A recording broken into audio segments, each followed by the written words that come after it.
Court సాక్షిగా నిందితులపై దాడి జరిగిన సంఘటన నెల్లూరు జిల్లా కోర్టులో చోటు చేసుకుంది. ఒక లేడీ డాన్, మరో రౌడీ షీటర్, మరో 7 మంది కలిసి చెన్నైకి చెందిన వారిపై విచక్షణ రహితంగా దాడికి పాల్పడ్డారు. ఈ సంఘటనపై చిన్నబజార్ పోలీస్ స్టేషన్లో ఫిర్యాదు చేశారు. తమకు రక్షణ కావాలని మేజిస్ట్రేట్ను ఆశ్రయించారు. బాధితులు కోరుకున్నారు. దీనికి సంబంధించిన వివరాలు ఇలా ఉన్నాయి. చెన్నైకి చెందిన ఫయాజ్ అనే వ్యక్తి నెల్లూరులో వివాహం చేసుకున్నారు. ఫయాజ్ ఆయన భార్యకు వివాదాల నేపథ్యంలో కోర్టు విడాకులు మంజూరు చేసి భార్యకు భరణం చెల్లించాలని ఫ్యామిలీ కోర్టు ఆదేశించింది. ఇటీవల కాలంలో ఫయాజ్ 1 నెల భరణం చెల్లించకపోవడంతో కోర్టు ధిక్కారం కింద ఫయాజ్ నెల రోజుల పాటు శిక్షను అనుభవించాడు. ఫయాజ్ కుటుంబంపై ఆయన భార్య కోర్టులో మరో కేసు వేసింది. ఇవాళ వాయిదా ఉన్న నేపథ్యంలో ఫయాజ్తో పాటు తండ్రి దస్తగిరి, సోదరుడు రియాజులు కలిసి ఇవాళ జిల్లా కోర్టుకు వచ్చారు. ఇవాళ కోర్టుకు వస్తారని తెలుసుకున్న ఫయాజ్ భార్య, ఆమెకు సంబంధించిన ఓ లేడీ డాన్, ఓ రౌడీ షీటర్ మరికొంతమంది కలిసి కోర్టు ప్రాంగణంలోనే చెన్నై నుంచి వచ్చిన ఫయాజ్, రియాజ్, దస్తగిరిలపై దాడి చేశారు. దీంతో బాధితులు మెజిస్ట్రేట్కు మొరపెట్టుకున్న ప్రయోజనం కలగలేదు. ఈ నేపథ్యంలో బాధితులు తాము ఇతర రాష్ట్రం నుంచి జిల్లా కోర్టుకు విచ్చేశాము, తమపై ఇలా దాడి జరగడం ఏమిటని ఆవేదన చెందుతున్నారు. తమకు రక్షణ కావాలంటూ ఆందోళన వ్యక్తం చేస్తున్నారు. కోర్టులో దాడి జరిగిన ఈ సంఘటనపై కేసు నమోదు చేస్తారా లేదా అన్న విషయం తెలియాల్సి ఉంది. నా పేరు షేక్ రసూల్ బాషా. నేను చెన్నై నుంచి ఇక్కడ ఒక వాయిదాకి వచ్చాను. ఈరోజు వాయిదా ఉన్నింది ఇక్కడ సెకండ్ ఏడీలో. ఇక్కడ నెల్లూరులో ఒక అమ్మాయిని పెళ్లి చేసుకున్నాను, రష్యా అనే అమ్మాయి. ఇది అరేంజ్డ్ మ్యారేజ్ చేసుకున్నాము. పెళ్ళి అయ్యి 10 సంవత్సరాలు అయింది. ఈ 10 సంవత్సరాల్లో 1 సంవత్సరాన్ని మేము నాతో కాపురం చేసింది. దాని తర్వాత నాకు నెల్లూరుకు రమ్మని నాకు అంత టార్చర్లు పెట్టింది. నేను రాను అని చెప్పింది. అంటే మా అమ్మ నాన్న వదిలంటే 5 లక్షలు ఇస్తాను, నువ్వు వచ్చేసి మీ నాన్నకి ఇచ్చి నేను పని ఇప్పిస్తాను అని చెప్పింది. నేను రాను అని కుదిరిన తర్వాత 5 సంవత్సరాలు మా అమ్మ నాన్నతో ఉన్నాను. నేను 2020 తర్వాత నా మీద ఎంసీ కేసు అన్నీ ఏపీసీ పెట్టి ఎంసీ కేసుకి శిక్ష అనుభవించాను. నేను అన్నీ అనిపించిన తర్వాత నా జాబ్ పోయింది, పని పోయింది, అన్నీ పోయింది. దాని తర్వాత ఆ అమ్మాయికి నాకు డైవర్స్ కూడా అయిపోయింది. డైవర్స్ అయిన తర్వాత ఈ ఎంసీ కేసు పెట్టింది. డైవర్స్ కేసు అయిన తర్వాత నాకు ఎంసీ కేసు నా మీద 490 కేసు పెట్టారు.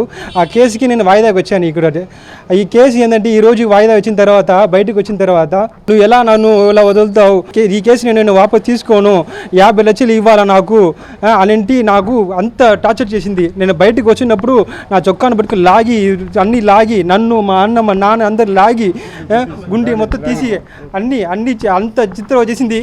ఆ కోర్టు లోపలనే అంత జరుగుతుంది.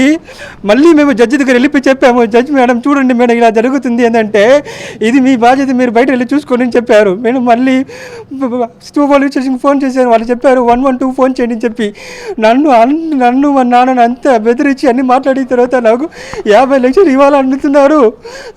ఈ కేసు నేను వాపసు తీసుకోను అంటున్నారు. నువ్వు ఇక్కడి నుంచి చెన్నైకి పోతానని నాకు బెదిరిస్తున్నారు. నేను కంప్లైంట్ ఇచ్చాను. కంప్లైంట్ ఇచ్చి 120 పోలీస్ ఇచ్చిన తర్వాత ఇప్పుడు బయటకు వస్తుంటే నువ్వు చెన్నైకి పోలేవు, నువ్వు ఎలా డైవర్స్ చూసుకున్నావు, నువ్వు కాపురం చేస్తావని నన్ను బదిలిస్తున్నావు. నాకు ఇక్కడ ఎవరు లేరు. నేను మీడియాకి పిలిచింది. నేను మధ్యాహ్నం దగ్గర దాకా స్టేషన్లో కంప్లైంట్ ఇచ్చాను. కానీ ఇక్కడ కంప్లైంట్ ఇచ్చిన తర్వాత బయటకు వచ్చిన తర్వాత నువ్వు కంప్లైంట్ ఇస్తావా, నేను ఏం చూస్తానని ఆ అమ్మాయితో ఆమీనా నుండి అమ్మాయి అది రౌడీ లాగా నన్ను మా ఆమీనా అంత రౌడీగా వచ్చింది. స్టేషన్లో కంప్లైంట్ ఇస్తే ఎలా తీసుకుంటారు వాళ్ళు? సిఏ గారు నేను చెప్తే వింటారు, నీకేం అంత తెలుసా? స్టేషన్ గారు నేను చెప్తే కంప్లైంట్ తీసుకుంటారు, నువ్వు చెప్తే తీసుకుంటారా? ఎలా తీసుకుంటే నాది ఇది కూడా పీకలేదని చెప్తున్నారు. ఇంత అరాజకం జరుగుతుంది నెల్లూరులో.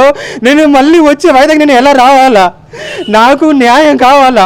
నాకు అంత డబ్బులు లేదు నా దగ్గర. వాళ్ళు ఆ అమ్మాయి అర్షి అమ్మాయి ఆమెనా ఇంకొక ఆయన వచ్చిండు. మేము ఫోటో తీసుకునే కెమెరా అన్ని పబ్లిక్ చెప్పాము, ఎవరైనా కాపాడండి. లాయర్లు ఉన్నారు, పోలీసులు ఉన్నారు, పబ్లిక్ ఉన్నారు. ఒక్కరు చూడలేదు. కోర్టులు, న్యాయస్థానంలో ఇలా జరుగుతుంటే బయట పబ్లిక్లో ఎలా జరుగుతుంది? 2-3 నెలల వేరే 110 పోలీస్ స్టేషన్లో నీసులు అలాంటి ఘోరాలు. అమ్మాయి పెళ్ళామే భర్తను కొట్టి అలాంటి కేసు జరుగుతున్నాయంటే ఇలా కంప్లైంట్ వాళ్ళ ఎలా తీసుకుంటున్నారు? నాకు హర్షకి డైవర్స్ అయిపోయిన తర్వాత ఎలా నా మీద 490 కేసు వేశారు? ఎలా వేశారు కేసు? నాకు అమ్మాయి తగలతే లేదని ఆ జడ్జి ఇచ్చారు డైవర్స్. దాని తర్వాత ఎలా కంప్లైంట్ చేస్తారు వాళ్ళు, ఎలా చేస్తారు? ఇది న్యాయమనా? నెల్లూరుకి వచ్చి పెళ్లి చేసుకుంటే ఒక ప్రాబ్లమా? ఇది ఒక శిక్షణ. నాకు పెళ్లి చేసుకునింది, పెళ్లి చేసుకున్నాను, అది కుదరకపోతే అది విడాకు వెళ్ళిపోవాలా, నేను వెళ్ళిపోవాలా. కానీ ఇలా బెదిరించి డబ్బులు సంపాదించింది ఏంది?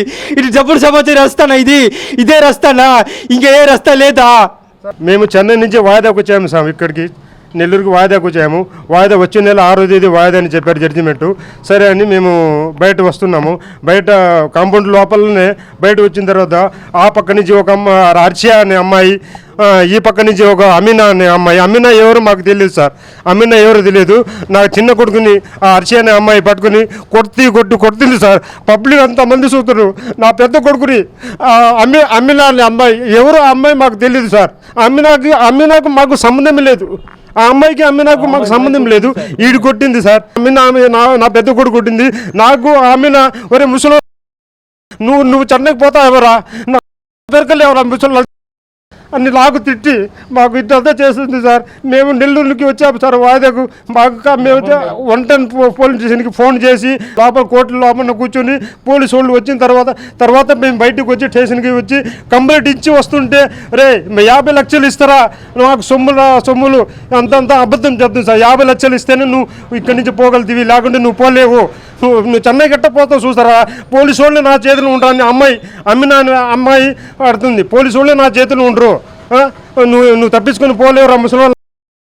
మాకు కొట్టేటప్పుడు లాయర్ గారు ఉన్నారు సార్. లాయర్ గారు చూసి, లాయర్ గారు పబ్లిక్, మా లాయర్ మా దగ్గర ఉండి, మా లాయర్ భయపడి వెళ్ళిపోయారు. ఆ అమ్మాయి కొడుతుంటే మా లాయర్ భయపడి వెళ్ళిపోయారు. లాయర్ కూడా ఉన్నారు. ఈ పబ్లిక్లో 150 మంది లాయర్స్ ఉన్నారు సార్, పబ్లిక్ ఉన్నారు, పోలీసు ఉంది, సీసీసీ కెమెరా ఉంది. చూడండి, మేము ఫోటో మేము తీసుకున్నాము సెల్లో. చూడండి సార్, మాకు న్యాయం చేయండి సార్. 10 సంవత్సరాలు 10 ఏళ్ళ నుంచి మేము తిరుగుతున్నాము, చెన్నై నుంచి ఇక్కడికి వస్తున్నాము. ఈరోజు మాకు ఇట్లా అన్యాయం జరిగింది. 6వ తేదీ వాయిదా ఉంది. మేము ఎట్లా రావాలి సార్ 6వ తేదీ వాయిదాకి చెప్పండి. మీరే మాకు న్యాయం చేయండి. మాకు వేరే కోర్టు, మాకు చెన్నై కోర్టుకి మార్చి ఇవ్వండి సార్. మాకు ప్రాణ నష్టం, ప్రాణానికి మాకు భయం ఉంది సార్. మా నలుగురి మీద కేసు పెట్టింది సార్. ఆ అమ్మాయి అబద్ధం పచ్చి అబద్ధం సార్, పచ్చి అబద్ధం. ఆ అమ్మాయి మాట్లాడుతుంది పచ్చి అబద్ధం సార్. నమస్కారం.